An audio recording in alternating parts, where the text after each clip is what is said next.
आपण अमावास्येला भेटलो आणि आज नवीन वर्ष सुरू झालंय.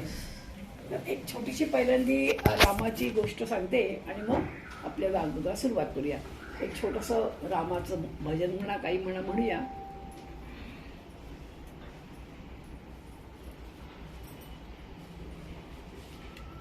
युक्ती नाही, बुद्धी नाही, विद्या नाही, विवंचिता म्हणा. युक्ती नाही, बुद्धी नाही, विद्या नाही, विवंचिता. नेणता भक्त मी तुझा, बुद्धी दे रघुनायका. नेणता भक्त मी तुझा, बुद्धी दे रघुनायका. मन हे आवरे नाकी, वासना वावडे सदा. मन हे आवरे नाकी, वासना आवडे सदा. कल्पना धावते सैरा, बुद्धी दे रघुनायका. कल्पना धावते सैरा, बुद्धी दे रघुनायका. अन्न नाही, वस्त्र नाही, सौख्य नाही जनामध्ये. अन्न नाही, वस्त्र नाही, सौख्य नाही जनामध्ये. आश्रयो पाहता नाही, बुद्धी दे रघुनायका. आश्रयो पाहता नाही, बुद्धी दे रघुनायका. नेटके लिहिता येना, वाचिता चुकतो सदा. नेटके लिहिता येना, वाचिता सुखतो सदा.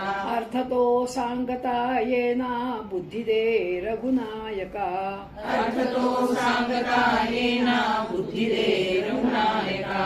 संसारी श्लाघ्यता नाही, सर्वही लोक हासती. संसारी श्लाघ्यता नाही, सर्वही लोक हासती. विसरू पडतो पोटी, बुद्धी दे रघुनायका. विसरू पडतो पोटी, बुद्धी दे रघुनायका. चित्त दूषित होत आहे, ताळतंत्र कळेचिना. चित्त दूषित होता है, ताळतंत्र कळेचिना. आळसू लागला पाठी, बुद्धी दे रघुनायका. आळसू लागला पाठी, बुद्धी दे रघुनायका. संसार नेटका नाही, उद्वेग वाटतो जीवी. संसार नेटका नाही, उद्वेग वाटतो जीवी. परमार्थ आकळे नाकी, बुद्धी दे रघुनायका. परमार्थ आकडे नाही, बुद्धी दे रघुनायका. उदास वाटते जीवी, आता जावे कुणीकडे. उदास वाटते जीवी, आता जावे कुणीकडे. तू भक्त वत्सला रामा, बुद्धी दे रघुनायका. तू भक्त वत्सला रामा, बुद्धी दे रघुनायका. काया वाचा मनोभावे, तुझा मी म्हणवी तसे. काया वाचा मनोभावे, तुझा मी म्हणवी तसे. हे लाज तुझला माझी, बुद्धी दे रघुनायका. हे लाज तुझला माझी, बुद्धी दे रघुनायका. भक्त उदंड तुम्हाला, आम्हाला कोण पूसते. भक्त उदंड तुम्हाला, आम्हाला कोण पूसते. ब्रीद हे राखणे आधी, बुद्धी दे रघुनायका. प्रीत हे राखणे आधी, बुद्धी दे रघुनायका. उदंड ऐकिली कीर्ती, पतित पावना प्रभो. उदंड ऐकली कीर्ती, पतित पावना प्रभो. मी एक रंग निर्बुद्धी, बुद्धी दे रघुनायका. मी एक रंग निर्बुद्धी, बुद्धी दे रघुनायका. आशा हे लागली मोठी, दयाळू वा दया करी. आशा हे लागली मोठी, दयाळू वा दया करी. आणि कन लगे काही, बुद्धी दे रघुनायका. आणि कन लगे काही, बुद्धी दे रघुनायका. रामदास म्हणे माझा, संसार तुझ लागला. रामदास म्हणे माझा, संसार तुझ लागला. संशयो वाटतो पोटी, बुद्धी दे रघुनायका. संशयो वाटतो पोटी, बुद्धी दे रघुनायका. जय जय रघुवीर समर्थ. चैत्र महिन्यामध्ये रामदास स्वामींचा जन्म, नंतर भगवंताचं रामाचं प्रगटीकरण, श्री समर्थचं प्रगटीकरण आणि सत्यबाई साईबाबांचा असा हा अत्यंत म्हणजे पावन पवित्र असा हा चैत्र मास आहे. आणि चैत्र मासामध्ये हा सगळा महिना रघुनायकाचा आहे, म्हणजे भगवंत रामाचा आहे. म्हणून छोटीशी आपण एक गोष्ट पाडू आणि पुढे जाऊया. सगळ्यांना माहिती अहिल्या शिळा राघवे मुक्त केली पदी लागता दिव्य होऊन गेली. हा श्लोकही माहितीये, गोष्टही माहितीये. पण त्या गोष्टीतलं काही लोकांचं म्हणणं कसं वेगळं आहे आणि म्हणून हा सांगते. अहिल्या ही स्वतः अतिशय सुंदर होती आणि गौतम ऋषी हे अत्यंत ज्ञानवंत आहेत. त्यामुळे ह्या ज्ञानवंताचा संसार सांभाळण्याकरता, कारण त्यांच्याकडे सबंध जगातून लोक शिकायला, ज्ञान शिकायला म्हणून विद्यार्थी यायचे. तर ह्यांचा संसार सांभाळण्याकरता म्हणून ब्रह्मदेवाने हिला निर्माण केलंय, अहिल्याला. हल्य म्हणजे नांगरणं, त्याला म्हणायचं हल्य, अहिल्या. तर अशी ही जी अहिल्या आहे, दिसाला रूपवती आहे आणि अतिशय उत्तमपणे यांचा संसार सुरू आहे. असं असताना तुम्हाला सगळ्यांना माहिती आहे, एकदा एक इंद्र येतो आणि इंद्र आपला स्वतःला रूप बदलतो आणि ह्या गौतम ऋषींचं रूप घेतो. आणि गौतम कारण ह्याच्या मनामध्ये हा इंद्र हिच्यावरती प्रेम करतोय आणि म्हणून त्याला वाटतं की एक दिवशी तिचा उपभोग घ्यावा आणि म्हणून तो तिच्याकडे अहिल्याकडे गौतम ऋषींचा रूप घेऊन येतो. गौतम ऋषी बाहेर गेलेले असतात. आता ही इतकी ज्ञानवंत आहे की हिने एकदा एका ठिकाणी 12 वर्ष पाऊस जेव्हा पडला नाही, तेव्हा दुष्काळ असताना पाऊस स्वतःच्या ह्यानी पाडला. इतकी बुद्धिमान आहे. ती क्षणात ओळखलंय की हा आपला पती नाही आणि हा इंद्र आहे. तरी सुद्धा तिला असं वाटलं की त्याचं रूप बघून ती भाळली आणि तिने आपलं सर्वस्व त्याला दिलं. ज्या वेळेला जायला निघाला इंद्र आणि त्यावेळेला ती त्याला म्हणतेय की मला आज आनंद मिळाला, पण तू आता लवकर जा, कारण कधीही माझे पती येतील. म्हणजे तिची संमती न कर त्याला होती. आणि जेव्हा तो जायला लागला, इतक्यामध्ये आहे म्हणजे गौतम ऋषी येतात आणि आल्यानंतर ते ऋषी आहेत, द्रष्टे आहेत, त्यांनी सगळं ओळखलं प्रकरण काय आहे. आणि ते त्याला म्हणतात तुझ्या हजारो तुला म्हणजे भोकं पडतील आणि तुझं भूषण नष्ट होऊन जाईल, असा त्याला शाप दिला. ते घरात येतात आणि ती लाजून गेलीये, कारण मनाने खूप म्हणजे काम हा कधी माणसाच्या ह्याच्यामध्ये शिरेले काही सांगता येत नाही. काम काय, क्रोध काय, लोभ काय, मोह मद मत्सर काय, हे जे षड्रिपू आहेत, मी म्हणणाऱ्यामध्ये सुद्धा कशी चढतात, ही अत्यंत ज्ञानी असून सुद्धा आणि क्षणात कशी फसली हे सगळ्यांच्या लक्षात आलं. तेव्हा ते म्हणाले तुझ्याकडनंही मी अपेक्षा नाही केली, म्हणून त्यांनी तिला दगड केलेलं नाहीये, पण दगडाप्रमाणे. आपण म्हणतो ना हा मुलगा अगदी दगडासारखा आहे, म्हणजे हा खरा दगड नसतो, पण दगड कसा असतो, काही हालत नाही, डोलत नाही, चालत नाही, अशाप्रमाणे. आता तू वातभक्षा म्हणजे फक्त तू काय पिऊन राहा, तर तू फक्त हवा पिऊन राहा, बाकी काही तू करू नकोस. आणि तुझ्यासारख्या लोकांनी समाजामध्ये मिक्स होणंही बरोबर नाहीये, कारण तू सगळं नको तो व्यवहार केलेला आहेस, वेश्येप्रमाणे वागलेली आहेस. म्हणून तू इथे आज कुठेही जायचं नाहीस आणि तू इथे पडून राहायचंस आणि सतत भगवंताचं नामस्मरण करायचंस, असा एक प्रकारचा शापच तिला दिला. मग ती म्हणते की पण मग ह्या शापातून उशाप काय, तर म्हणजे एकच आहे, ह्या मार्गाने जेव्हा राम त्रेतायुगात येतील, कारण हे तेव्हा सत्ययुग सुरू होतं, त्रेतायुगात जेव्हा राम येतील तेव्हा ते सुद्धा उद्धार करतील, तोपर्यंत ते इथे बसून राहा.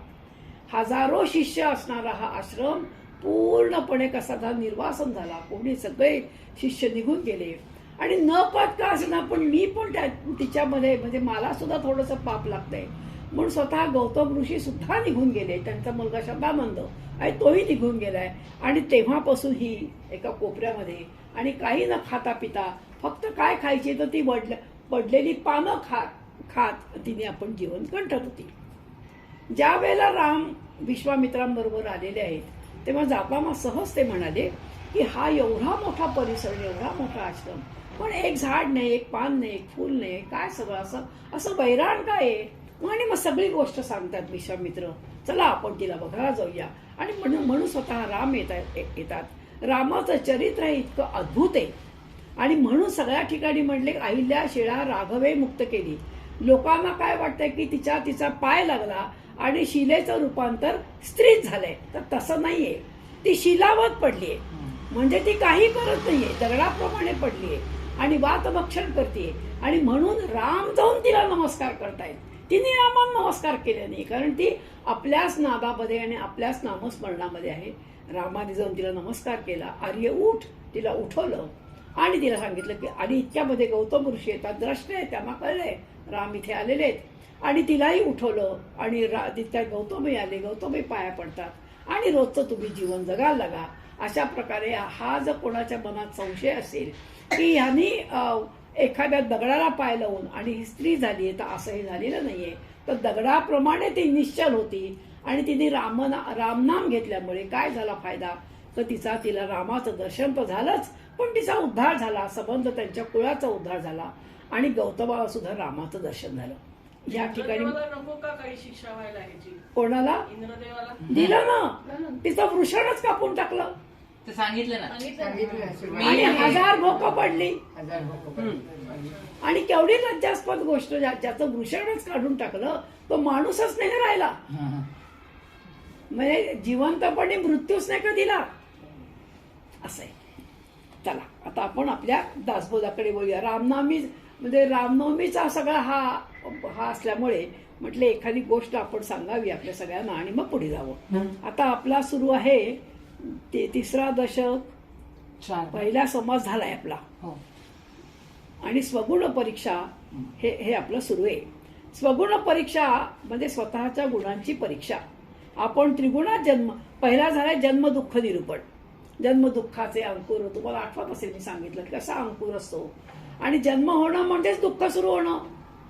तुम्हाला त्याही गोष्टी सांगितल्या की जन्मल्यापासून कसं कसं काय काय मुलांना सहन करावं लागतं आणि संबंध जीवनभर थोडीशी सुख मिळतं, पण सुख संपल्याबरोबर लगेच काय होतं, दुःख. त्याच्या कारण एक कॉइन इज टू साइड, सुखाच्या मागे दुःख असतंच. अशा प्रकारे जीवन आणि आपण पण कधीतरी सुख मिळेल या आशेने आपल्या त्या सुखाच्या मागे बिरबीर धावत असतो आणि अशा प्रकारे तो पहिला समास झाला. आता हे 4 जे स्वगुण परीक्षाचे 4 समास एकत्रित 2, 3, 4, 5 हे जे 4 समास आहेत म्हणजे एक जणू एक कादंबरी आहे. समर्थानी म्हणजे एकाच माणसावरती हे सगळे प्रसंग जे आहेत ते एका माणसावर आलेले नसतील, पण समर्थानी जेव्हा म्हणजे आपलं भ्रमण केलं 12 वर्ष आणि जवळून जेव्हा देश पाहिला तेव्हा सगळ्या प्रकारचे जी माणसं पाहिली त्याच्यावरून त्यांनी 4 समास लिहिलेले आहेत. संसार हाची दुःख मुळं लागती दुःखाचे इंगळ, मागा बोलली तळमळ गर्भवासाची. गर्भवासामध्ये काय त्रास होतात ते आपण पाहिलं. जर लहान मूल सारखं सोहम सोहम म्हणत असतं ते आपण पाहिलं. बाहेर आल्यावर ते कोहम म्हणायला लागतं कारण ते मायात अडकतं आणि ज्या देवापासून आपण जन्माला आलो तेच तो विसरतो आणि मग आपला तो संबंध मायेमध्ये कसा अडवतो. आता बाळपणी कशी असते, त्वचा खूप कोळी असते. बरं बाळपणी बाळाला काय लागतं हे सगळं आईला माहीत असतं आणि बरोबर आई त्या बाळाचं संगोपन अगदी लहानपणी खूप असते. कधी कधी समर्थांचं अवलोकन एवढं आहे की कौतुक असं वाटतं की लग्न केलं नसून सुद्धा त्यांनी या सगळ्या ओव्या लिहिल्या आहेत. याचा अर्थ असा, आत्मज्ञान संपन्न झाल्यानंतर या सगळ्याचं ज्ञान माणसाला होतं आणि म्हणून ते म्हणतात की एवढी कोळी जी असते कातडी, इतकी कोळी कातडी असते मुलाची की त्याला काही सहन होत नसतं आणि मग ते का सहन होतं याचं सगळ्याचं वर्णन समर्थांनी केलंय. आणि मग आई ही कशी सर्वस्व असते, जरी आई असली कुरूप, जरी आई असली क्रूर, जरी आई असली दुष्ट, तरी त्या लहान बाळा ती आई म्हणजे देवासारखी असते, सर्वस्व असतं. त्या आईवरती मुलाचं अपमात प्रेम असतं. आई रागवते, मारते, पण तरी उठल्यावर सुद्धा तो आईच करतो. असा आई वेडा लहानपणी असतो, पण जेव्हा तो खेळायला बाहेर पडतो तेव्हा तो क्षणभर आईला विसरतो आणि मित्र सर्वस्व वाटतात. आता आपल्या सगळ्यांना अनुभव आहे, आपल्या नातवंड आहेत, आपण मुलांना सगळ्यांना लहानाचं मोठं केलेलं आहे. मग त्यांनी लहान मुलांना काय काय आजार होतात, भयंकर भयंकर, प्रत्येकाला गोवर होतात, कांजिण्या होतात, खोकला होतो, कितीही जपा, कितीही मुलाला जरी बाहेर नाही पाठवलं तरी हे रोग होणार. आणि त्याप्रमाणे आता त्या मुलाला रोग कसे होतात हे सगळं वर्णन समर्थांनी केलंय. हे आपण थोडक्यात पुढे जाऊ कारण हे सगळ्यांनी आपण अनुभवलेलं आहे.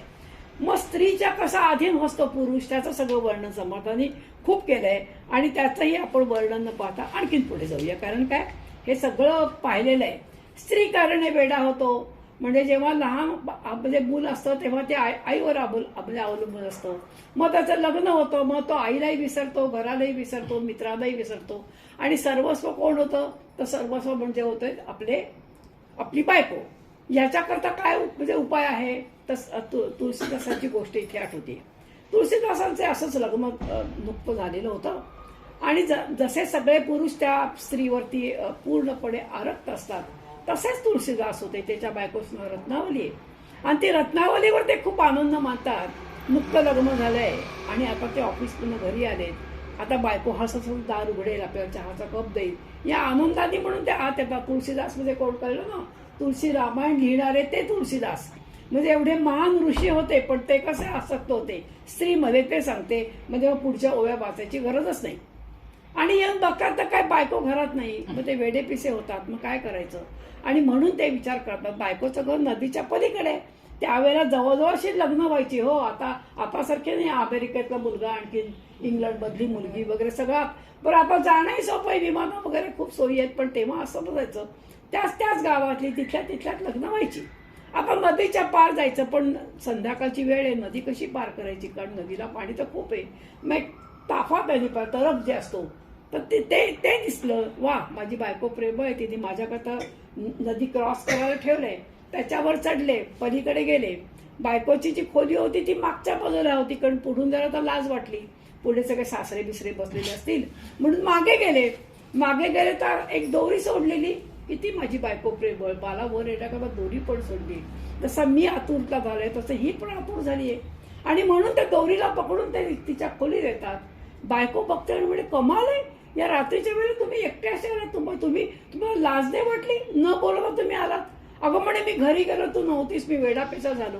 आणि तू किती प्रेमळ आहेस ग, त्या नदीमध्ये मला नदी क्रॉस करायला माझ्याकरता व्यवस्था ठेवलीस.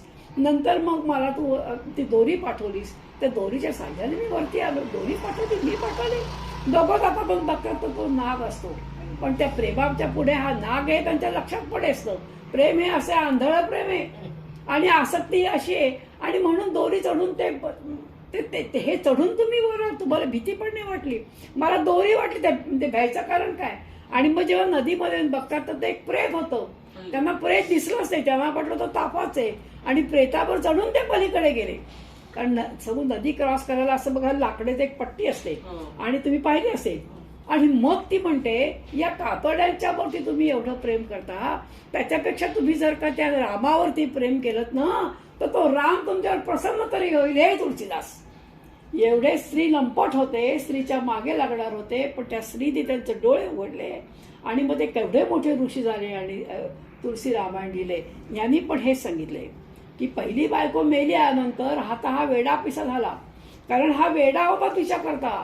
सगळं घरदार सोडलं, आपल्या आई वडिलांना विचारलं नाही, जे चित्र आज डोळ्यासमोर दिसतंय. आणि म्हणून त्या वृद्धाश्रमामध्ये वेटिंग लिस्ट आहे. तुम्ही कुठल्याही वृद्धाश्रमात जा, वेटिंग लिस्ट काय आहे? कारण याच्यामुळेच आहेत. आणि अशा प्रकारे लोक हे होत आहेत, ती मुलं ती वेडीपिशी होत आहेत. पण एकदा ती पहिली बायको मेली. आता हा अगदी वेडा झाला, डिप्रेशन आला याला. पहिली बायको मेली, एवढं मी प्रेम करतोय, रोज ती मला गरम गरम खायला करून द्यायची, माझी सेवा करायची. आता कोणी नाही. आता समाजाला काय होत आहे, तुम्हाला मागे लागायला काहीच हरकत नाही. समाज मला, अरे दुसरं लग्न करणं एवढं काय, दुसरं लग्न केलं म्हणजे एक लग्न म्हणजे काय झालं, फसलं तर दुसरं लग्न केलं. द्वितीय संबंध झाला, दुःख मागीला विसरला, सुख मागून राहिला. आणि हे सगळं जे आहे ना, हे सगळं घडते आजही. आपल्या नागपूरला ती मालूमावशी राहायची, आमच्या समोरच एक राहायची, आमच्या खाली भाड्याने राहायची. तिच्या 13वीला तिच्या नवऱ्याने, जो डॉक्टर होता, जो हेड डिपार्टमेंट म्हणजे मेडिकलचा होता, त्यांनी 13व्या दिवशी लग्न केलं ना. म्हणजे समर्थाने जे लिहिलंय यातलं काय, असे सगळ्या ठिकाणी असं दिसतं असं नाही, पण ही चित्र डोळ्याने दिसतात हे नक्की. आणि अशा प्रकारे तो मागील दुःख आपला विसरला, दुसऱ्या बाईशी लग्न केलं. पण ती वयाने छोटी आहे, अजून ती वयात आलेली नाहीये. आणि हा तर मोठा आहे. आता त्यावेळेला वयात आल्याशिवाय माहेरून मुली सासरी यायच्या नाहीत. बरं, तर हा कामांध झालाय, कारण त्याने ती मजा चाकलेली आहे. चपाथाण्याचं इतकं सुंदर वर्णन केलं. बरं, एवढा कंजूस आहे मेला, कंजूशी पण आहे. पहिली बायको तर काही येत नाहीये, वेडापिसा झाला. आपण नको ते वेश्येच्या घरी जायला लागल्या, नको ते रोग आपणच आपल्या हाताने ओढवून घेतले आणि मग खूप डॉक्टर केले. त्याचंही वर्णन खूप आहे. बरं, तो काय करतोय, पूर्वी कुळधर्म कुळाचार व्हायचे, आता बायको नाही, पण त्याच्या मनामध्ये आलं की आपण सगळं केलं पाहिजे. म्हणून जी आपली बहीण आली आहे, त्या बहिणीला सवाशीण म्हणून बसवलं जेवायला. ती सुंदर वर्णन केले. अक्षता भरीला भाणा, दुजा ब्राह्मणा मेहुणा, आला होता पाहुणा स्त्रिये समूळ. आपल्याकडे असं म्हणतात की सवाशीण म्हणजे ही बाहेरची असावी. बहीण आली तिलाच बसवलं, तिलाच खायला पिला घातलं. आता बाहेरची जर ते आपण स्वागत करतो ते घरच्या बहिणीचं करू का? आपलीच बहीण आहे. अगं नसेल भाजी तर राहू दे, जे आहे ते मी खाईन. आणि जी बाहेरची येईल तिला ती देवी म्हणून येते, त्यामुळे आपण तिच्या त्याप्रमाणे तिचं स्वागत करतो म्हणून समर्थानी म्हटले. आणि तिच्याच नवऱ्याला ब्राह्मण म्हणून बसवलं. ती जी आली म्हणजे भावाला भेटायला तिला म्हणजे अशा प्रकार ज्याला बोलतात खल्लीच्या भाषेत कंची मारणं हे योग्य नाहीये, हे समर्थ आपल्याला सांगतायत. अकर्तव्य हेमपुटी पुन्हा ऐसे पाप त्याने अशी उदंड पाप केली आहेत आणि उदंड पाप केली आहेत. आणि आता त्याच्यातली शक्ती पण म्हणजे ही होऊन गेली आहे, शक्ती पण गेलेली आहे. मग ती बायको आली, आता हा म्हातारा, ती बायको तरुण. आता ह्याला मुलबाळ होत नाहीये, त्यामुळे आता ह्याला वांज म्हणून लोक चिडवत आहेत. मग त्या वांजपणाचं ह्याला दुःख होतंय. हा सगळा समास 3 जो आहे हा सगळ्यांनी भरलेला आहे. हा चौथा समास आहे. त्याची पहिली जी ओवी ती अशी आहे, लेकुरे उदन झाली तो ते लक्ष्मी निघून गेली, बापडी भिक्षेची लागली काही खाया मिळेना. आठवलं का कुठली ओवी आहे ही? आठवली ना? कुटुंब कल्याणामध्ये ही ओवी म्हणजे जे कुटुंब कल्याणामध्ये आता आपल्या पंतप्रधानांनी जी ही ओवी लिहिली ती 350 वर्षापूर्वी समर्थ लिहित आहेत. केवढं कौतुक आहे बघा. मग 350 वर्षापूर्वी ते सांगतायत की तुम्ही कुटुंब नियोजन करा. पण तीच ओवी लिहिली आहे ना की लेकुरे उदंड झाली लक्ष्मी निघून गेली. म्हणून एक पोटात आहे, एक मांडीवर आहे, एक पाठीशी आहे, एक खेळायला गेलाय. इतकी मुलं करून तुमचा संसार चांगला होईल का? म्हणून ही ओवी आणि आपल्याकडे लिहिली आहे. मग नंतर खूप नवस सायास केले, इतके ते नवस लिहिले. तुम्हाला सगळं आठवत असेलच आपण काय काय वाचले ते. भयंकर नवस केले आणि मग मुलं बाळं व्हायला लागली. इतकी झाली की संबंध घर भरून गेलं. इतकी मुलं झाली. बरं हातात पैसा अडका नव्हता. आपण त्यांचं पोट कसं भरायचं म्हणून खूप चिंता लागली. म्हणजे आपणच आपल्या पायावर धोंडा मारून घ्यायचा, मूल होत होतं म्हणून अनेक नवस करायचे. मग मुलं तर खूप होत आहेत, मग आता करायचं काय तेही कळत नसतं. अशा प्रकारे काही मिळवले, काही विदेशी गेले, जीव लागला मधुशंपासी, मग पुसोनिया स्वामीसी मुरडता झाला. अशा प्रकारे घर भरून गेले. आता पैसा त्यावेळची गोष्ट आहे.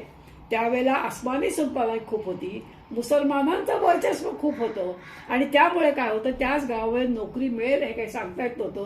म्हणून बिचारा सगळ्यांची पोटं भरण्याकरता म्हणून विदेशाला गेलाय, दुसऱ्या गावाला गेलाय. आणि दुसऱ्या गावाला कारण काय की मुलांची पोटं भरत नाही, उदंड मुलं आहेत. आणि अशा प्रकारे दुसऱ्या गावाला गेलाय. जाताना बायको मागे लागते, जा आता आणि पैसे कमवून आणा, एवढी डिगभर पोरं आहेत. आता हा बिचारा गेला. आता याला आईची आठवण येते. ज्या लहानपणी आईने माझ्यावर प्रेम केलं आणि जी आई माझ्या म्हणजे मला संगोपन ज्या आईने केलं, तेव्हा तो असं म्हणतोय की आता जर माझी आई असती तर आईने पाठीवर हात फिरवला असता, नेताना मला काहीतरी थोडंसं खायला प्यायला दिलं असतं. बायको इतकी कंटाळली होती मुलांमध्ये की कसलं काय करते. आता तिला आईची आठवण येते, पण आई तर निघून गेली. आणि म्हणून तो म्हणतोय की ते समयी माता आठवली म्हणे धन्य धन्य ते माऊली, मज कारणे बहुत कशली परी नेण्याची मूर्ख. पण जेव्हा माझ्या अंगात ताकद होती तेव्हा मी आईला कधी विचारलं पण नाही, कारण मी बायकोमध्ये मस्तून झालो. आणि जेव्हा मला आई हवी अशी वाटते तेव्हा आई नाहीये माझी. रामानी त्या कृष्णाने पण तेच म्हटलंय.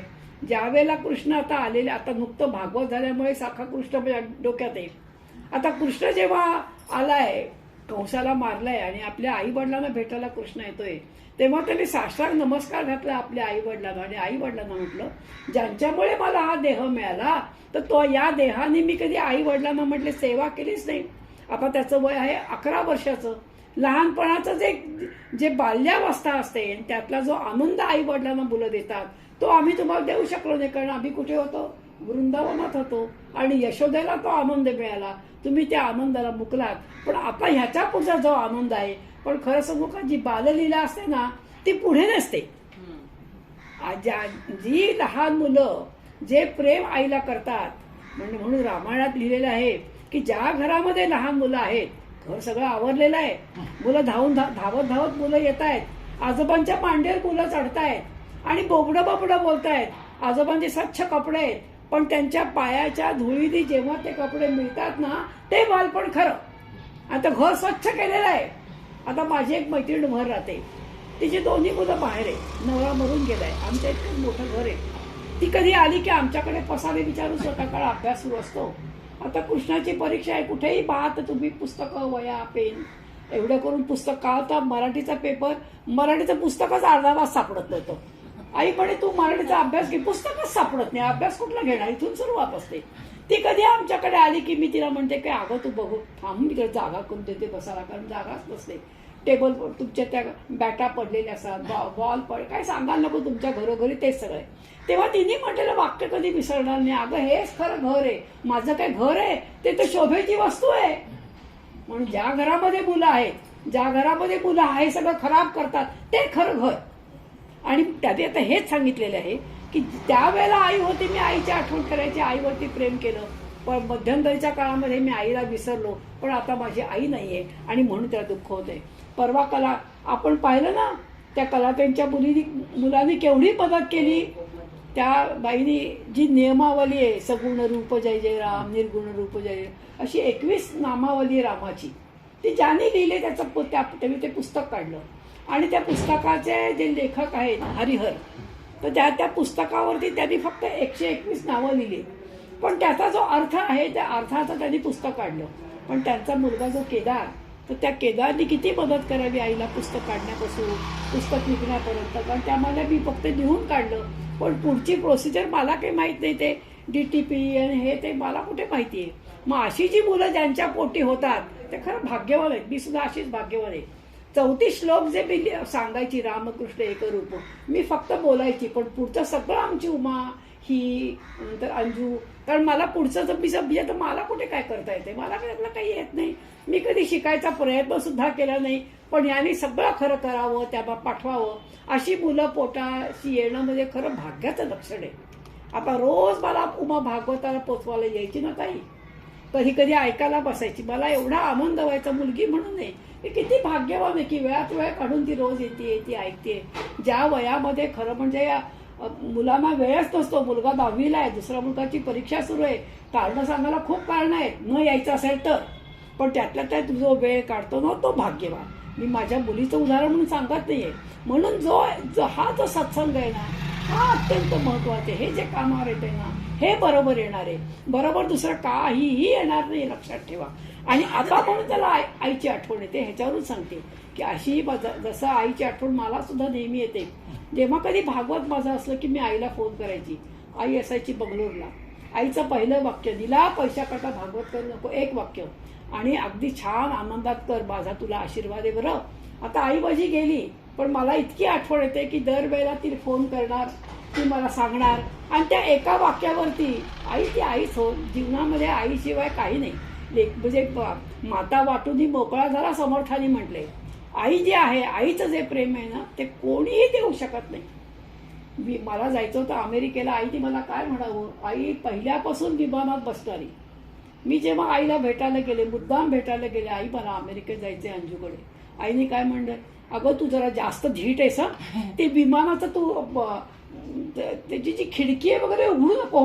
अगं म्हटलं आई तू कायम विमानाने प्रवास केलेली, 2दा तू विमानाने अमेरिकेला गेली, अगं खिडकी असते काय त्याला, पण आईचं प्रेम, ह्याला म्हणायचं आईचं प्रेम. म्हणून त्यांनी म्हटले की ही जी आईची आठवण जी आहे, आणि अशा ह्या वेळेला आईची आठवण खरंच येते. आणि मग पुढे लिहिलंय की जेव्हा तो यायचा परत, तेव्हा धावत धावत सगळे यायचे, आणि धावत धावत येऊन काय आणलंय, तू कसा आलास, तुला प्यायला पाणी देऊ का, तू थकलास का, हे न बघता. माणूस हा अत्यंत स्वार्थी आहे. बायको धावत धावत यायची बुळ काळ, कारण ती अनेक दिवसाची उपाशी असायची, आणि मग ह्याने काय आणले आपल्या बॅगेमध्ये किंवा आपल्या पिशवीमध्ये, ते खेळायला यायची. आणि म्हणून तो म्हणतोय की मला माझ्या आईची आठवण येते. आईने मला सगळं बसवलं असतं, मला पाणी दिलं असतं, माझी सेवा केली असती वगैरे.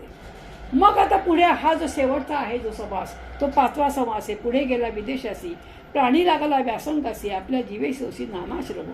अत्यंत हा जो संसार आहे तो विचार करतोय, हा लग्न होत नव्हतं म्हणून मागे लागून लग्न केलं, बायको मिळाली, बायकोने खूप माझ्यावर प्रेम केलं, मी बायको केली पण बायको मिळाली, म्हणून मग दुसरी बायको मेली, म्हणजे केली ती पण मेली, मग तिसरी बायको केली. एक लक्षात ठेवावं, एखाद्या गोष्टीकडनं जर आपल्याला आनंद मिळत नसेल तर त्याच्या मागे फार लागू नये. मी ह्याच्याकडे एक तुम्हाला खरंच घडलेली घटना सांगते.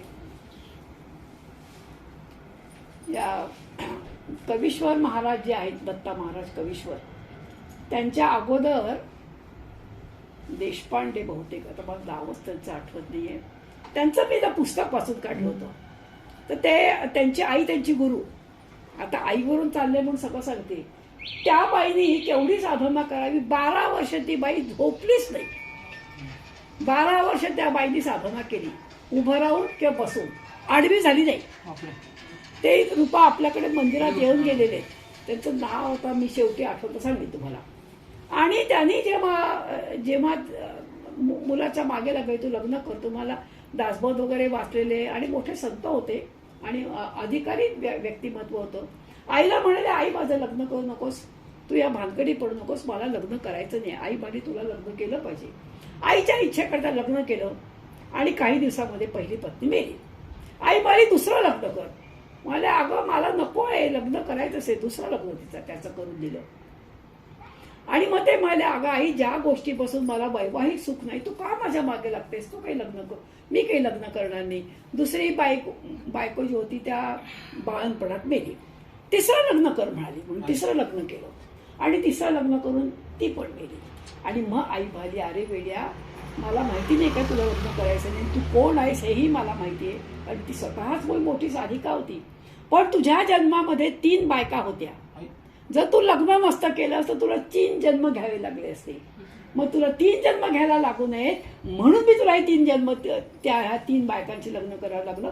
आता तू मोकळा, आता तू जा कुठेही. खूप मोठे अधिकारी होते, दत्त संप्रदायातली गोष्ट आहे. नावच आठवत, नावच आठवत असू दे. पण दत्त महाराज कवीश्वरांच्या अगोदरचे जे होते संत, त्यांची मी गोष्ट सांगते. अशा वेळेला 3 लग्न करणं हे फार वेगळं. पण स्वतःच्या कामांध होऊन 3 लग्न करून काय होतात, हा सगळा भाग आपण आता या ठिकाणी पाहिले. ऐसी कन्याकृते देखील अकस्मात डोळा. मग खूप दुष्काळ पडला, मग तिसरं लग्न केलं वगैरे वगैरे, सगळ्या ह्या ज्या गोष्टी घडते. मग आता मुलं मागे लागली, कारण तिथून पैसा आणल्यामुळे जरा शेती बिती घेतली, जरा संसार वाढवला. मग आता वाटणी. आता मुलं तरी कशी आहेत की आम्ही एकत्र राहू शकत नाही, कारण मुलंही खूप आहेत.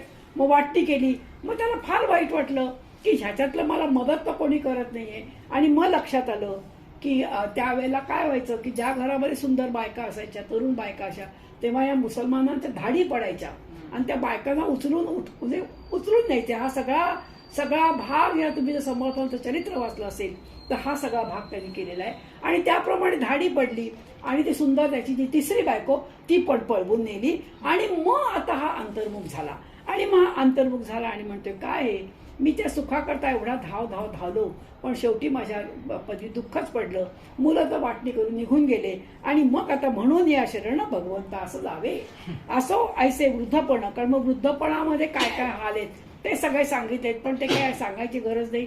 आपण सगळे वृद्ध आहोत, डोळ्यांनी दिसत नाही, कानाने ऐकू येत नाही, तोंडाने नीट बोलता येत नाही वगैरे वगैरे, असं वर्णन खूप केलंय. त्याच्या पुढे आपण जाऊया. हे एक महत्वाची ओवी वाचूया की असो ऐसे वृद्धपण सकाळांचं आहे दारुण, म्हणून या शरण भगवंता असं जावे. जर तुम्ही पहिल्यापासूनच भगवंताला शरण गेलात आणि जर त्या भगवंताची तुम्ही भक्ती केलीत तर तुम्हाला काही अशा प्रकारच्या गोष्टी होणार नाहीत. म्हणून भगवंत म्हणजे भजना वाचुनी चुके नाही जन्म योनी, तापत्रयांची जातणी साकतीला पुढे. म्हणून तुम्हाला जर का या सगळ्यातून सुटका करून घ्यायची असेल तर भगवंताचं भजन करणं, नामस्मरण करणं हे महत्वाचं आहे. ह्या जन्मात समजा नाही मुक्ती, पण एक एक पायऱ्या तर वर चढू. ज्या पायरीवर माणूस जन्माला आला त्याच जर पायरीवरती आपण मेलो तर काय उपयोग आहे हा जन्म मिळून. कारण पुढचा जन्म हाच मिळेल आपल्याला माहिती नाही. म्हणून आपण काय करायचं, जी पुण्याची गाठोडी आहे ती थोडीशी वाढवायची, पापाची गाठोडी कमी करायची, पुण्याची गाठोडी वाढवायची. की कमीत कमी जसं त्या ह्यानी म्हटलंय, गोपीनी म्हटलंय, देवा आम्हाला जन्म नको, पण जन्म द्यायचा असेल तर अशा घरात दे जिथे भगवत भक्ती आहे, जिथे आम्हाला भजन करायला मिळेल, जिथे आम्हाला पूजन करायला मिळेल, जिथे आम्हाला नामस्मरण, अशा घरात दे. नाहीतर अशी काही घरं असतात की बाईला खूप आवड असते पण नवऱ्याला अजिबात आवड नसते. मग अशा वेळेला बाईचे मोठे हाल होतात. बिचारी करते पण चोरून करते. त्याच्यापेक्षा सगळं घर जर भगवत भजनमय असेल. आता आमच्या रूपाकडे बघा, त्यांना आवड असल्यामुळे पाहिलं ना दासनुमीला तेही सुट्टी काढून आले. त्यांना कोणी सांगितलं नाही की तुम्ही सुट्टी काढा. आपणच सुट्टी काढून आली की आपल्या घरी एवढा मोठा कार्यक्रम आहे. असं जर घर एकमताचं असेल तर त्या घरामध्ये आनंद जास्त असतो. आणि तो उजवीकडे एकाचं तोंड, डावीकडे एकाचं तोंड, बिचाऱ्यांना बायका जाऊन करतात पण मनाला क्लेश होतात. म्हणून जर देवा द्यायचा असेल तुला जपून हा जन्म, कारण ह्या जन्मात मुक्ती मिळेल की नाही कोणाला माहिती, त्याच्यासाठी खटपट करावी. पण नाहीतर मग असं घर दे की ज्याच्यामध्ये भगवत भक्ती आहे. असं ह्या सगळ्या 4 समासामध्ये जे मी धावत धावत तुम्हाला हे समास सांगितले, कारण विशेष काही सांगण्यासारखं या समासात नाही. जे आपण शेजारी पादारी बघतो तेच या समासात सांगितले, म्हणून आपण पुढे जाऊया. मग त्यांनी सांगितले तापत्रय, 3 तापित, प्रत्येकाला काही ना काही ताप आहे. अगदी देवांपासून ते मानवापर्यंत, इव्हन पशु पक्षी सगळ्यांना तापत्रय 3 ताप ते भोगायला लागतात. आधिदैविक आणि आध्यात्मिक. आधिभौतिक, आधिदैविक आणि आध्यात्मिक हे 3 तापांना, ह्या 3 तापापासून कोणीही सुटलेला नाही. आता हे 3 ताप कोणते त्याचा आपण अभ्यास करूया. पहिला जो ताप आहे हा जो आहे तो देहे इंद्रिय प्राणेन सुख दुःखम च प्राप्यते इमम आध्यात्मिकम तापम जायते दुःख देहिनाम. अध्यात्म म्हणजे आहे शरीर. या शरीराला होणारे जे रोग आहेत तो आध्यात्मिक ताप. प्रत्येकाला काही ना काही तरी या बघा देव देतोच का, त्याची आठवण राहावी म्हणून. नाहीतर आपण न बोलणंच बरं आहे. सगळं मी करता, मी भोगता, मी हुशार. पण समजा त्यावेळेला एखादं डोकं दुखणं एखाद्याला असेल, कधीतरी बिचारा डोकं दुखामध्ये देवा सोडवणार रे, किती रे दुःख, किती औषधं घेतली रे. म्हणून हे जे ताप आहेत ते ताप म्हणजे तुम्हाला भगवंताची आठवण करून देण्याकरता भगवंताने केलेले उपाययोजना आहे. देहामधून काय झाले, प्राणी कोण दुःख झाले, आता हे विषय गेले पाहिजे की. मग समर्थांचं वैशिष्ट्य असं आहे, एखाद्या गोष्टीचं ते हे सांगायला लागले की मग असा एकही रोग त्यांनी सोडला नाहीये की जो कोणा झालेला नाहीये. इतक्या रोगांची नावं आणि त्या रोगांच्या नावाने माणूस कसा पिडला जातो हा सगळा भाग त्यांनी सांगितले. खरूज होत आहे, नंतर मग गालफुगी, आता सगळे रोग, आता ते तरी तुम्हाला काय वाचू नका, सगळे जे काय पोटफुगी, नंतर मग गाठी येतात वगैरे वगैरे. कौतुक वाटतं समर्थांचं की काय आहे. नंतर मग घशामध्ये फोड झाला, मग त्यावेळेला असं एकमेकांना मारण्याकरता वेगवेगळे प्रयोग व्हायचे. मग सेंदूर घालतात म्हणजे मग ते विष एक प्रकारचं त्यांनी मारायचे. मग काय खूप मग वेळ आली की डोळ्याला चष्मा लागतो. मग ते ऑपरेशन डोळ्याची करायला लागतात. बरं अगदी आपण म्हणतो की ऑपरेशन खूप सोपं आहे, हल्ली ते लेझरनी करतात, पण तरी काही लोकांची फसतात, काही लोकांना दिसत नाही. आपल्या दैवाप्रमाणे ते भोग आपल्याला प्रत्येकाला हे भोगावे लागतात. त्याप्रमाणे हा आध्यात्मिक ताप समर्थांनी सांगितलाय. त्यानंतर जो ताप आहे हा आधिभौतिक ताप आहे. कधी कधी बघा एखादा माणूस खाली झाडाच्या खाली बसलेला असतो आराम घ्यायला म्हणून, झाडाची फांदीच तुटते, त्याच्यावर पडते, तो माणूस या मरतो. हा झाला हा आधिभौतिक, त्याला आपण काहीच करू शकत नाही. हा दैव हे कारण असते. एक गोष्ट सांगते मी तुमच्या लक्षात येईल. आम्ही त्यावेळेला कॉलेजमध्ये मेडिकलला ह्या फिजिओथेरपीला होते. तर माझी एक मैत्रीण आयुर्वेदिक हॉस्पिटलमध्ये तिथे ती शिकत होती. तिला भेटायला एकदा मी गेले तेव्हा त्यांनी सांगितलेला प्रसंग मोठा बोलका करणार आहे. हे सगळे जे होतात ताप हे आपण काही जन्मापूर्वी लोकांना त्रास दिलेले असतात तेच होत असतात. एकदा या 8-10 मैत्रिणी कुठेतरी हॉटेलमध्ये जेवण खायला म्हणून निघाल्या. नागपूरची गोष्ट सांगते. आणि बघा काही गाढवं जवळून जात होते. ही काही खूप मोठी अशी वेगळी गोष्ट आहे असं नाही, पण त्याच्यापैकी एक गाढव आलं, उधळत आलं आणि या जे 10-12 मैत्रिणी त्यापैकी एकाच बाईला त्यांनी आडवं पाडलं, तिच्या अंगावर बसलं आणि तिला इतक्या लाथा मारल्या, इतक्या की तिला दवाखान्यामध्ये ऍडमिट करावं लागलं. म्हणजे काही जन्मापूर्वी त्या गाढवाला ह्या मुलीने गाढवहून मारलं असावं. म्हणून आपण केलेलं कर्मच आपल्याला भोगावं लागतं, हे लक्षात ठेवा. ही गाडी पडते किंवा हा ऍक्सिडेंट होतो हे सगळं काही जन्मापूर्वी आपण हेच केलेलं असतं. काहीही चुकत नाही. या जन्मामध्ये भोगावं नाही लागलं तरी काही जन्मापूर्वी केलेले भोग हे ह्या जन्मामध्ये किंवा आणखीन पुढच्या जन्मामध्ये भोगावेच लागतात, हे समर्थ सांगतायत. हा जो आपण म्हणतो अगोबाई, हा बघा खूपदा आपण पाहतो की एखादा वरून ती स्लॅब पडली तर एकच वाचतात, बाकी सगळे मेले. का बरं? कारण त्या बाकीच्यांचा मृत्यू त्या ठिकाणी त्या ह्याच्याकडनं होता. पण एक चांगला त्यातला असेल सात्विक स्वभाव तर तो मात्र वाचला. असं आपण अनेक वेळा वाचतो, गाडीतून वाचतात, अशा ॲक्सिडेंटमधून वाचतात. हा जो आहे याला म्हणायचं आधी भौतिकता. म्हणजे सुनामी येते, लाटा येतात, मध्ये जर पाऊस भयंकर प्रचंड पडला आणि त्यामुळे जे नुकसान झालं याला समर्थ म्हणतायत. आणि हा तर खूप मोठा जवळजवळ 88 ओव्यांचा हा आहे की त्यावेळेला इतके भयंकर शिक्षा द्यायचे हे मुसलमान लोक की छोटंसं तोंड आणि त्या तोंडामध्ये तोंड हे करायचं, माणसाचं मुंडकं करायचं, बांधून टाकायचं आणि त्याला पाण्यामध्ये सोडून द्यायचं, म्हणजे तो आपला कधीही सुटका सुद्धा करू शकत नाही. अशा प्रकारचे मार आता मी रूपाकडे दुपारी वाचत होते, कारण मी खूप वर्षांनी वाचले. वाचताना सुद्धा अंगावर काटे येत आहेत. गरम तव्यावरती उभं करायचं आणि चटके द्यायचे. अशा प्रकारचे हिंसक असे अशा वृत्तीने हे जे तामसी लोक असतात, ह्या तामसी लोकांनी दिलेल्या ह्या सगळी श्वानप्रळय, व्याघ्रप्रळय, भूतप्रळय अशा प्रकारच्या अनेक शिक्षा ज्या आहेत त्या आधी भौतिक तापामध्ये असतात. हा झाला दुसरा ताप. आता तिसरा जो ताप आहे शुभाशुभे न कर्मणा देहांत यमयातना स्वर्ग नरकादी भोक्तव्यम इदम चैवादिदैक, म्हणजे हा त्याला आधी दैविक ताप. आधी दैविक ताप देतो थोडासा आपण बघूया. या जन्मामध्ये आपण जे अनेक बघतो घोटाळे करतात, चारा घोटाळा, हजारो लाखो करोडो रुपये जे खातात, किती खातात मेरी तोंडामध्ये आपल्याला ती हे सुद्धा येत नाही आठवू म्हटलं, कारण काय त्याच्यामध्ये आपण कधी गेलो 50,000 कोटी काय काय जे असतात. आपल्याला असं वाटतं की तुम्ही या जन्मामध्ये खाल्लं, या जन्मामध्ये त्यांचे बंगलेच्या बंगले आहेत, गाड्याच्या गाड्या आहेत, कुठे कुठे किती हिरे माणकं सोनं. पण लक्षात ठेवा ह्या सगळ्याच तुम्हाला भोगावं लागतं. काही आता आठवत असेल मी तेव्हा 28 नरक सांगितले. या नरक यातना तुम्हाला भोगाव्याच लागतात, सुटका नाही. तुम्ही लोकांचा पैसा जेव्हा हरामाचा पैसा घेता, त्या हरामाच्या पैशाकरता इतक्या शिक्षा दिल्या आहेत आणि त्याप्रमाणे हा जो अधिदैविक ताप आहे, हा अधिदैविक ताप तुम्हाला भोगावाच लागतो. जरी माणूस मेला तर माणूस मेलामध्ये संपत नाही. याच्यामध्ये एक सूक्ष्म देह आहे, पंचज्ञानेंद्रिय, पंचकर्मेंद्रिय आणि मन. कोणी म्हणतात 28 तत्वांचा, कोणी म्हणतात 11 तत्वांचा. तो हा जो सूक्ष्म देह आहे, ह्या देहावरती ह्या जन्मी केलेले प्रत्येक पापाची नोंदणी झालेली असते.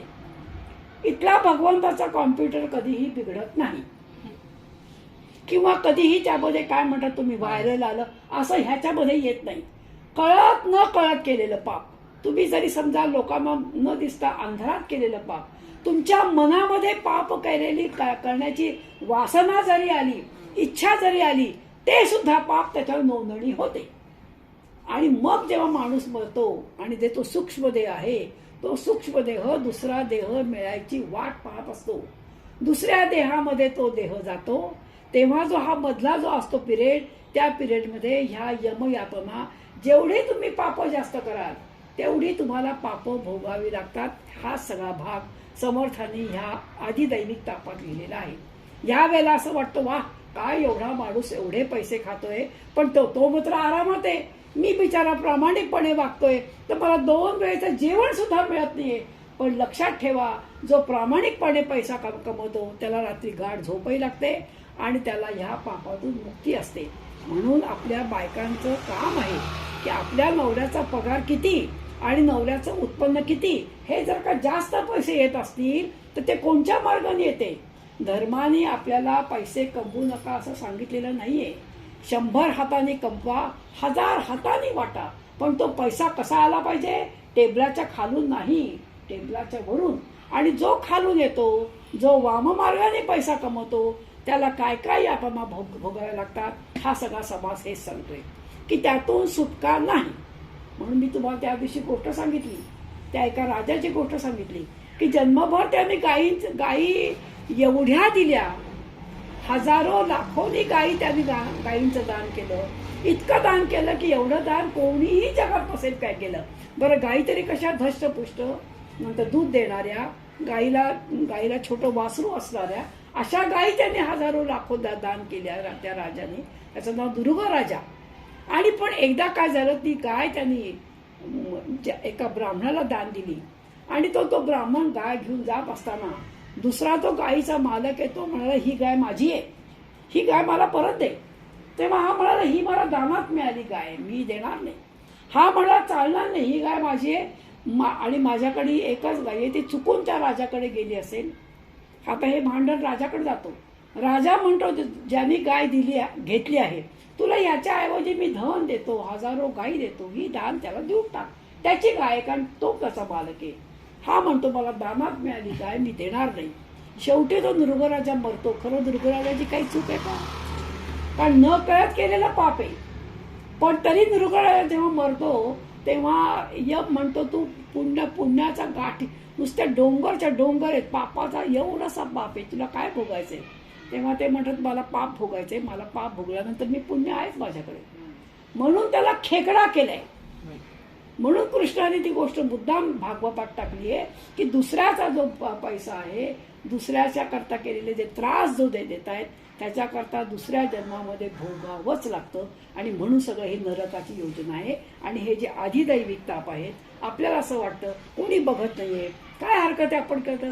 अहो कोणी बघत नाही, पण तो आत्माराम बघतोय ना, तो माझ्यामध्ये आहे. आणि जरी मी चोरून कितीही काम केलं किंवा समजा मी एखाद्याला मारलं नाही, पण माझ्यामध्ये तिच्याबद्दलच्या वाईट जरी भावना आल्या तरी तो बघतोय, त्याची नोंद तो ठेवतोय. आणि ही पण हिंसाच झाली आहे असं समर्थ म्हणतायत या समासामध्ये.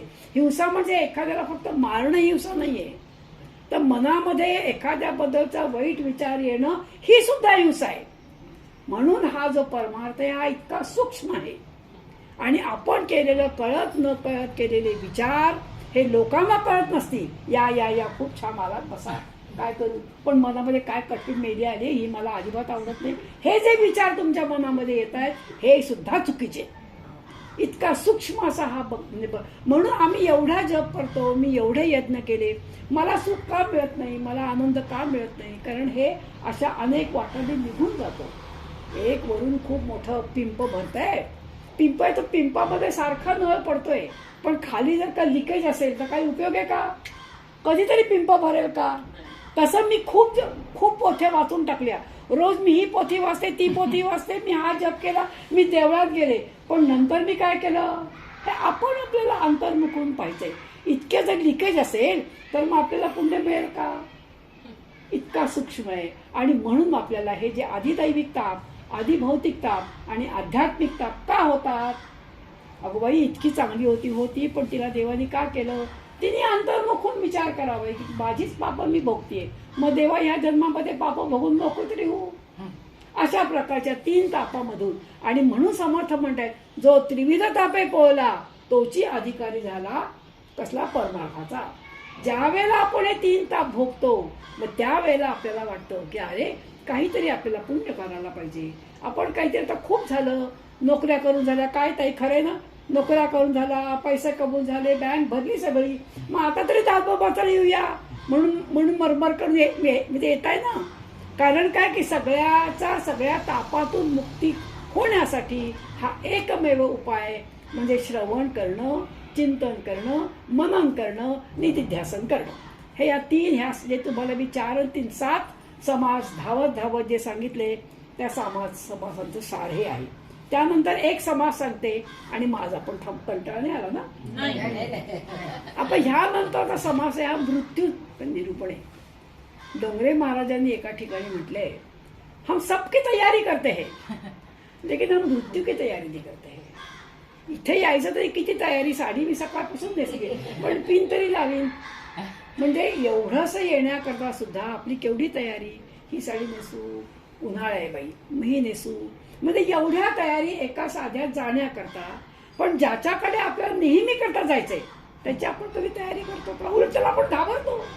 पण तेच सत्य आहे, बाकी सगळं असत्य आहे जगात. जेव्हा आपण जन्माला आलो तेव्हा ते रिटर्न तिकीट आहे, फक्त कधी आहे माहित नाही, पण ते आहे ना रिटर्न तिकीट. मग त्याची करायला पाहिजे तयारी. म्हणून काही संत माहिती काय म्हणतात, रोज मनाने कुठे जावं तर स्मशानात जावं. म्हणजे खरोखर जावं असं नाही, पण ते अटळ आहे. आणि ते जर आपल्याला अटळ आहे तर त्याची तयारी करणं म्हणजे काय की हा देह क्षणभंगूर आहे, हा आपल्या हातातला नाहीये. बरं कधी काय होईल सांगता येत नाही. बरं आपण नेहमी सगळ्या गोष्टी, अहो तो फोन होता करता गेला, ही साडी नेसत होती नेसा गेली, हे सगळं आपण ऐकतो, पण दुसऱ्याचं ऐकतो, पण आपण त्याहून शहाणं होतो का? म्हणून मृत्यू निरूपण हे जे समर्थाने लिहिले ना, हा अतिउत्तम समास आहे. त्याचं कारण असं आहे, समर्थ म्हणतायत बघा सगळ्या ठिकाणी आपल्याला जर एखादं काम करून घ्यायचं असेल तर आपण वाम मार्गाने जाऊन सुद्धा का असेल आपण ते काम करून घेतो. साधं समजा आता मला त्या डीजेमध्ये काम असेल तर ताई म्हणतील माझं नाव सांगा ना, लगेच काम होईल, कारण इतके वर्ष नोकरी केलेली काय ताई खरंय ना. मग एवढंसं काम करण्याकरता जर ह्यांच्या नावाचा उपयोग होऊ शकतो. देव म्हणतो फक्त एकच ठिकाण असं आहे जिथे नाव सांगून काम होत नाही. पण जिकडे लिहिलेलं आहे तिथेच. माझे वडील अंदमानला गेले, तब्येत ठणठणीत, काहीही वडिलांना दुःख नव्हतं, असे फार म्हातारे पण नव्हते. सकाळी गेले आणि संध्याकाळी जसं काही मरण्याकरता ते अंदमानला गेले. त्यांचा मृत्यू अंदमानला होता. माझ्या वडिलांना विमानात जागा मिळू नये, माझा भाऊ पायलट आहे, मिळू नये म्हणून माझ्या भावानी प्रयत्न जाऊ नये म्हणून केले. बाबा म्हणे तुम्हाला विमानात जागा नाहीये, विमान सगळं भरलेलं आहे. मद्रासून विमान आता कसे खूप फ्लाईट्स आहेत, तेव्हा म्हणजे दिवसा तुमच्या आठवड्यातून 2 फ्लाईट होत्या आणि बाबांनी अंदमानला जाऊ नये अशी भावाची दुर्दम्य इच्छा होती. म्हणून बाबाने अशी व्यवस्था केली होती की बाबांना जागाच मिळू नये. पण बघा मृत्यू बोलवत असतो. बाबांच्या ओळखीची एक एअर होस्टेस होती, ती बाबांना मुलाप्रमाणे म्हणजे आपल्या वडिलांप्रमाणे मानायची. अंकल तुम्ही कुठे चाललात, मला जायचंय ग अंदमानला, जागा नाहीये. अहो जागा नाही, विमान फुल आहे, पण मी तुम्हाला 2 जागा सीट्स मिळवून देईन. आई बाबा गेले आणि संध्याकाळी बाबा गेले. असा हा मृत्यू आहे, हा कोणाला सोडत नाही. म्हणून किती सुंदर वर्णन केलंय की हा माझ्या ओळखीचा, हा खूप हुशार, हा शास्त्रज्ञ, यमाला काही प्रेम दिलं नाहीये. मृत्यूनं म्हणे हा दिगंबर, हा समाधिस्थ, मृत्यूनं म्हणे हा हठयोगी, मृत्यूनं म्हणे हा राजयोगी, हा वितरागी, हा विरक्त आहे. मृत्यू जिथे कोणी भगवंतालाही सुटला नाही. 125 वर्ष झाली कृष्णाला आणि सगळे देव आले आणि कृष्णाला म्हणले कृष्णा किती दिवस राहणार आहेस, चला आता आपल्या वैकुंठामध्ये, पण तुमच्याशिवाय आम्हाला करमत नाहीये. म्हणजे त्यांनाही जावंच लागलं. असं नाही छान आहे हा भारत देश, हे सगळं पृथ्वी चांगली आहे, कशाला जाऊ मी, पण मी तर मुख्य आहे, मी तर परब्रह्म परमेश्वर आहे. पण त्यालाही जावं लागलंच. राम त्यालाही जावं लागलंच. अगदी चांगले 1400 वर्ष पण जावं लागलंच. अगदी काही जे फक्त चिरंजीव आहे त्यांना चिरंजीवत्व मिळाले म्हणून ते आहेत. बाकी जो जो आला तो गेला, जो जो येतो त्याला सगळं नष्ट व्हावं लागतं. आणि म्हणून ते म्हणतात मृत्यूनं म्हणे हा बाळतारुण्य, मृत्यूनं म्हणे हा सुलक्षण, मृत्यूनं म्हणे हा विचक्षण. प्रत्येकाला हे जावंच लागतं. जायची इच्छा एकालाही नसते पण जावंही लागतंच. जायची इच्छा का नसते, कारण हे सगळं माझं आहे, मी गोळा केलंय. अहो काय सांगू, लग्न होऊन जेव्हा आले ना काही सासूबाईन दिलं नाही. सगळं मी माझ्या पैशानी. खोटं बोलले का? नाही. कारण सगळी वाक्य तीच असतात ना. तू का आम्ही सगळ्यांनी हीच वाक्य म्हटली. त्याच्यामुळे एक पाटकर म्हणून आजी होत्या, ज्यांनी ज्या माझ्या खऱ्या गुरु ह्या क्षेत्रामध्ये त्यांनी मला आणलं बरं. त्यामुळे ज्या वेळेला त्या बेळगावला आपल्या त्यांचा मुलगा नवरा माहिती काय नोकरी करायचा, किराणा मालाच्या दुकानामध्ये, आणि किराणा मालामध्ये त्या मालकाच्या हाती काम करायचं. काय पगार असेल तुम्ही कल्पना करा. आणि त्यामध्ये त्यांनी त्या सुरेश म्हणजे आपल्या मुलाला इंजिनियर केलं. काय तेव्हा आनंद व्हायचा. पण तेव्हा ह्याची गोडी खूप होती. एक ग्रंथ आणायचे मला वाचायला लावायचे. उमाच्या वेळेला मी 9 महिने 9 दिवस शेवटपर्यंत ग्रंथ. आजी मी आता आज वाचला आणि माझी कंबर खूप दुखते. अगं बेल वाजली की मी उठीन, तू उठू नकोस, मी स्वयंपाक करून देऊ का, पण तू हे सगळं वाच. भगवंतांनी त्यांच्या थ्रू सगळे ग्रंथ माझ्याकडनं वाचून घेतले. त्या आजींची गंमत सांगते. आता तो मुलगा मला आई तिथे तुझं घर 2 खोल्यांचं छोटंसं घर, तर त्या घर सगळं तुझं काय आहे ते विक आणि तू आता इथे ये, कारण काय आपल्याला जाणं येणं कठीण, तू इथे राहत काय. आईचं मुलाचं सूत पण चांगली, सगळं प्रेमाचं होतं. म्हणून त्या मला नीलाताई काय सांगू, जेव्हा मी घरी गेले तर प्रत्येक जी भांडं होतं त्यावरती म्हणे माझा इतका आनंद लिहिला होता. माझ्या मनामध्ये खूप होतं की पाण्याचा बंब गरम करायचा, तो घ्यावा. म्हणून तुम्हाला खरं सांगते, लोकांच्याकडच्या पोळ्या लाटल्या, लोकांची कामं केली आणि एक डबा केला होता. त्या डब्यामध्ये पैसे गोळा करून तो बंब घेतला. तो जेव्हा आता द्यायचा दुसऱ्या मात्र मला देवेस ना, खरंच आहे ना, एवढं माऊलीने वर्षभर हे पाहता. एक दिवशी त्यामध्ये आज काही वाचन नाही, आज सगळं तुम्हाला माझं जीवन सांगते. प्रत्येक गोष्टीच्या मागे माझं सगळं त्या सगळा जीव होता की ते जे आहे हे सगळं मी पैसा गोळा करून आणि आणलेलं आहे. आणि म्हणून पण ते त्या यमाला हे दिसत नाही. यम म्हणतो आलं वेळ आणि तुझं तिकीट माझ्या हातात, चला. त्यांचे यजमान गेले तेव्हा त्यांनी ते इतकं सहज सहन केलं. कारण आम्ही अनेक ग्रंथ वाचलेले. मी जेव्हा भेटायला गेले याच्या पलीकडेच राहायचे आमच्या. नीलाताई मला त्या नीलाच म्हणायच्या. त्यांनी उमाचं नाव पण त्यांनीच ठेवलं. एवढ्या त्या कोण होत्या माझ्या देवाला माहिती. इतक्या हुशार होत्या. 4 का 5वी शिकलेल्या होत्या, पण मुखोद्गत सगळं होत्या. आर्या श्लोक सगळं पाठ होतं त्याला. तेव्हा त्या मला म्हणाल्या, यजमान गेल्यानंतर मला म्हणाल्या, हे सगळं नीलाताई वाचलंय. दुःख फक्त ते गेले म्हणून आहे, कारण ते जायच्या वेळेला ते जाणारच. दुःख फक्त एवढं आहे, आज 50-60 वर्षाचा जो माझा सहवास आहे तो मुकला म्हणून, पण त्याच्यातून मी पार होईल. 4-5 दिवस झाले आणि आल्या वाचायला. याला म्हणायचं वाचन केल्याचा जो फायदा आहे ना, मृत्यू न म्हणे. हे सगळं मी का सांगते, याची तयारी करणं म्हणजे काय, एक दिवशी आपल्याला जायचंय हे सगळं, म्हणून त्याच्यावरचं ममत्व सोडणं आहे. त्याची तयारी करणं म्हणजे काय, बॅग भरायची नाही आपल्याला जाण्याकरता, पण इदम ना मम. आता 70-75 वय झालेलं आहे, कधीतरी त्याचं आपल्याला बोलवून येणार. मग ह्या सगळ्या ज्या गोष्टी मी गोळा केल्या आहेत, त्या गोळा केलेल्या वस्तू आपणच लोकांना देऊन टाकायच्या आनंदाने. एकाचं मध्ये मी गोष्ट वाचली म्हणून सांगते. त्यांना म्हणे गणपती गोळा करायची ही होती, तू वाचले असेल. त्यांनी हजारो लाखो रुपये खर्च करून गणपती, अगदी सोन्याच्या गणपतीपासून ते हिऱ्याच्या गणपतीपर्यंत सगळे गोळा केले. एक खोली गणपतीने भरली. त्यांनी देह ठेवला. मुलगा म्हणाला, आई ह्याची काय ते वास्तुपुस्तक होती, आम्हाला खोली पाहिजे. बाबा होते तोपर्यंत ती खोली गणपतीने भरली, आता आम्हाला ती खोली पाहिजे. आता हे गणपतीचं करायचं काय. तुम्ही त्या एका ध्येयाने वेडे होता, कबूल आहे, पण ते खरंच आहे. काय करायचं त्या गणपती, कोणाला द्यायचे गणपती. ते त्या बायकोने ते आपलं मनोगत व्यक्त केलं होतं की तेव्हा आम्ही वेड्यासारख्या कुठे कुठे का तुमच्या त्या कंबोडियाला गेलो, जिथे सापडो तिकडे जायचं, तो गणपती आणायचा. आता ते गणपती म्हणून माणसांनी गोळा करताना विचार करावा. आता ती मुलं म्हणताय की तू आई हे सगळ्याचा नष्ट केल्याशिवाय तुझा देह पडता कामा नये, तर आम्ही काय करा गणपतीचं करत आहे. म्हणून हे जे छंद असतात ना, ते जोपासताना माणसाने विचार करावा. म्हणून आपण आपला जो संसार मांडलाय तो आपणच हळूहळू काय करावा, तर कमी करावा. हा, म्हणजे हीच तयारी करणं आहे बरं का. आता आमच्यासारख्या लोकांनी तर करायलाच पाहिजे. या बरं माझं नशीब तरी असले बोलू नये. मी 4 साड्या दिल्या की 10 साड्या मला मिळतात. काय करू सांगा या गोष्टीला. आप्पाचीच गोष्ट, 4 साड्या दिल्या, भागवतात 4 साड्या आल्या. बरं प्रत्येकीने अगदी दिला ते माझी नेसा. 2दा पर्यंत तरी नेसायला पाहिजे ना, तर असा खोटेपणा शोभत नाही की न नेसता देऊन टाकायच्या, भले कशी असो ना, प्रेमान दिली साडी. त्यामुळे काही तयारी करायची, म्हणजे काय ममत्व काढायचंय. इदम न मम, हे माझं नाही, हे आता त्या सुनेला द्या ना आणि कोणाला द्या, पण आता त्याच्यावरचं लक्ष काढलं. कारण काय, मृत्यू कधी येईल सांगता येत नाही. म्हणून मृत्यूचा हा जो समास आहे हा मध्ये मध्ये वाचावा माणसाने, म्हणजे आपले डोक्यात काही खरे ना, डोळे आपले उघडतील. गेले बहुता बळांचे, गेले बहुता काळांचे, गेले बहुता कुळांचे, कुळवंत राजे. जो जो आला, जो जो यावं त्याला प्रत्येकाला जावंच लागतं. आणि म्हणून हा मृत्यूचा समास. गेले पंडितांची थाटे, गेले शब्दांची. जो उत्तम वक्ता आहे, जो उत्तम शास्त्रज्ञ आहे, जो उत्तम आहे, त्या सगळ्यांना जावं लागतंय. आता शेवटची जी ओवी आहे ती फार महत्वाची, ती वाचूया आपण.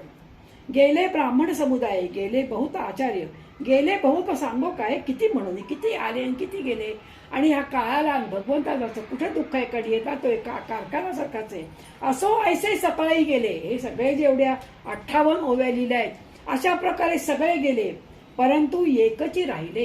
कोण, जे स्वरूपाकार झाले आत्मज्ञानी. जे आपला देह ठेवायच्या पूर्वी ज्यांना आत्मज्ञान झालंय, त्यांचं जीवाशिवाचं मिलन झालंय, ते मात्र कसे आहेत, ते जिवंत, ते मेले तरी ते जिवंत आहेत, पण ते आत्मरूपाने ते ह्या जगातच आहे. नष्ट काय होतो, देह नष्ट होतो. आत्मा जो आहे हा आत्मा नष्ट होत नाही, आपण सारखं बघत होतो.